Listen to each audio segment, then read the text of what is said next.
One of the bigger issues that is obvious in Glendale is also housing, Right. and not just the availability of housing, but housing prices and rent.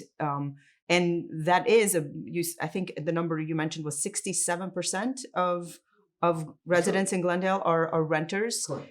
Not only is it important for their voice to be heard, right, when planning or voting or being a part of this process, it's also important to address the housing issue in the city of Glendale. Can you talk a little bit about that? Sure. I don't know about you, but when we moved to Glendale, we had to rent.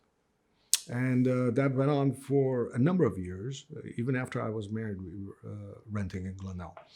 And but nevertheless, me and my wife were able to go an entire through the entire spectrum of housing in Glendale, from the apartment to your first home, which is basically a bungalow, and then a slightly bigger house and and another one, and now another one. Right now, unfortunately, we don't have that. Younger people, like me and Marina were in '94, will find it very difficult to find affordable housing. Um, we have experienced a spike in housing costs in Glendale, so much so that the city council decided to implement a uh, rent control ordinance. Now, when you have a price spike such that you need a rent control ordinance, what you're admitting is a shortage in housing. Now, the reality is the only way to deal with a shortage is to build new housing. So that is the only realistic way out of this. Simultaneously, though, our city council has decided to have a moratorium on building, which sort of circles back to what I said earlier regarding sort of a disconnect in judgment. That if you have a shortage, why are you having a moratorium? Um, we absolutely need to have a concerted effort to have a new supply of housing built.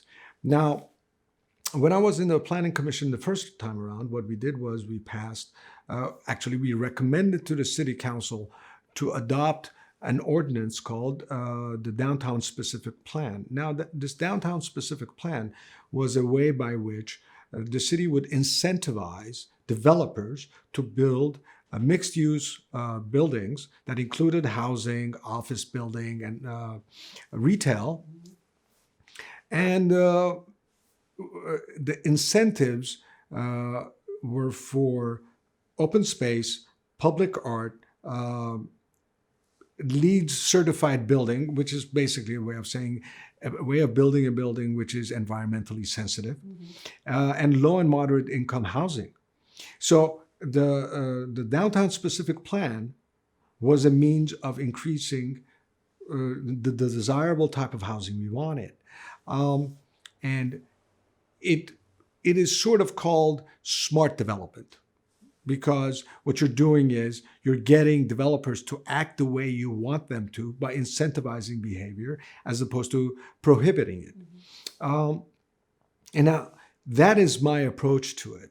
Unfortunately, we at this point we are having a number of candidates in this race walking away from the downtown specific plan, despite the fact that they have obviously not reviewed it, and despite the fact that um, uh, they have very superficial understanding of its nature and its impact. So that is my approach, as opposed to some of my other colleagues, to incentivize specific type of housing built in Glendale.